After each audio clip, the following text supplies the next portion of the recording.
Hey guys, तो एक new vacancy निकल के आई जो कि निकल गई ओपीएससी एई की तरफ से। एई की तरफ से सिविल की तरफ से वैकेंसी आउट हुई है, जो कि ओडिशा पब्लिक सर्विस कमीशन यानी ओपीएससी की तरफ से वैकेंसी निकाली गई। पोस्ट नेम रहने वाला है assistant educative engineer. Okay. Department रहने वाला housing and urban development department. Okay. Total vacancy की बात करें तो 46 वैकेंसीज़ हैं, यानी अपने आप में काफ़ी सारी वैकेंसीज़ हैं। और एडवर्टाइजमेंट नंबर ये रहने वाला है।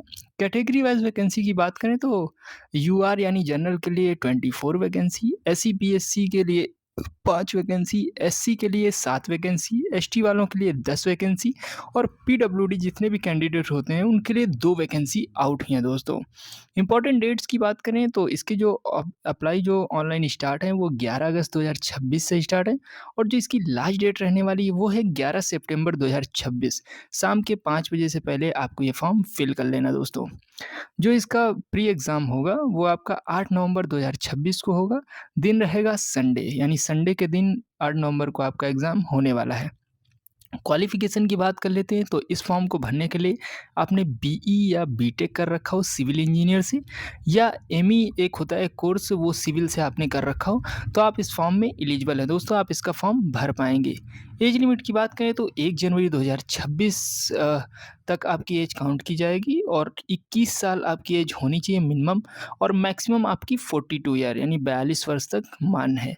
एससी, एसटी और जितने भी एससी, बीसी, वुमेन्स और जितने भी एक्स सर्विसमैन कैंडिडेट हैं उनको 5 साल का एज रिलैक्सेशन दिया जाएगा, और पीडब्ल्यूडी जितने भी कैंडिडेट हैं उनको 10 साल का एज रिलैक्सेशन दिया जाएगा दोस्तों।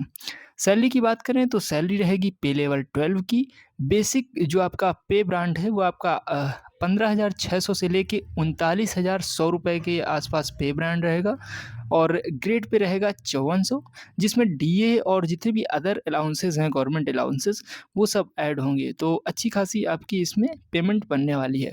एप्लीकेशन फ़ीस की बात कर लेते हैं तो जनरल, ओबीसी और ईडब्ल्यूएस वालों से 700 रुपये फॉर्म फ़ीस रखी गई। एससी, एसटी और जितने भी पीडब्ल्यूडी कैंडिडेट होते हैं उनसे कोई भी फॉर्म फ़ीस चार्ज नहीं की जा रही है।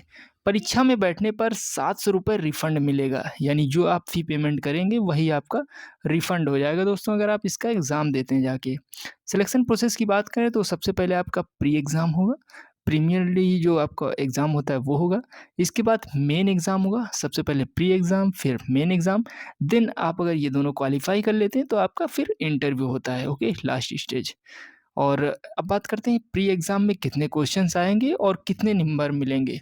तो 100 क्वेश्चन आएँगे प्री एग्ज़ाम में, जिसमें 100 नंबर के रहेंगे, और 1.5 घंटे आपको दिए जाएँगे दोस्तों, ओके। जिसमें नेगेटिव मार्किंग भी रहेगी 25%, ओके। 25% की नेगेटिव मार्किंग रहने वाली है। मेन एग्ज़ाम जो रहेगा उसमें पेपर 1 जो होगा उसमें जनरल स्टडीज़ आएँगे। इसके 100 क्वेश्चन आएँगे, 200 नंबर के होंगे, यानी 1 क्वेश्चन 2 नंबर का होगा। ऐसे ही दोस्तों आपका इसमें फिर पेपर 2 होगा, उसी में मेन एग्ज़ाम की बात कर रहा हूँ।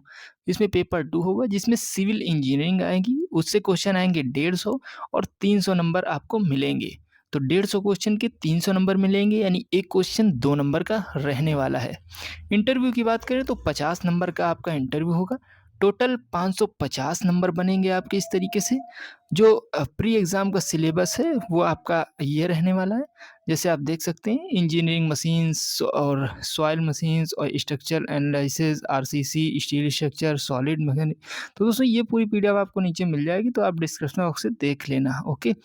और मेन जीएस के टॉपिक भी आप देख सकते हैं, science, technology, history, geography, Indian और ये सब आप देख सकते हैं दोस्तों। सिविल इंजीनियरिंग टॉपिक ये देख सकते हैं, और ऐसे ही अब बात करते हैं, देखो ये सारे टॉपिक आपने देख लिए। इसके बाद बात करते हैं इसमें रिक्वायरमेंट डॉक्यूमेंट्स क्या-क्या आपके पास होने चाहिए। तो आपके पास 10th का सर्टिफ़िकेट होना चाहिए, 12th का सर्टिफ़िकेट आपके पास होना चाहिए दोस्तों, और बीटेक जो आपका डिग्री माँगी गई उसका सर्टिफ़िकेट होनी चाहिए। ऑल सेमेस्टर जितने भी सेमेस्टर हैं उनकी मार्कशीट होनी चाहिए। कास्ट सर्टिफ़िकेट अगर आप कास्ट का रिलैक्सेशन लेना चाहते हैं, मतलब जनरल ओबीसी के अलावा किसी और से आते हैं, तो आपके पास होना चाहिए दोस्तों। पीडब्ल्यूडी सर्टिफ़िकेट अगर आपके पास है तो आप लगा सकते हैं। फ़ोटो एंड सिग्नेचर आपके पास होना चाहिए। आधार कार्ड या आईडी प्रूफ़ आपके पास होनी चाहिए, और ओडिशा लैंग्वेज सर्टिफ़िकेट अगर माँगा जाएगा तो आपके पास होना चाहिए दोस्तों, अगर है तो बहुत ही अच्छा। इम्पॉर्टेंट पॉइंट की बात कर लेते हैं। आवेदन केवल ऑनलाइन होगा, गलत जानकारी देने पर आवेदन रद्द होगा। डॉक्यूमेंट वेरिफिकेशन आपको कराना ज़रूरी है दोस्तों। और मेरिट लिस्ट जो आएगा मेन प्लस इंटरव्यू के अंकों के आधार पे बनेगी। जो आपका मेंस है और इंटरव्यू है उसी से आपकी मेरिट लिस्ट बनेगी।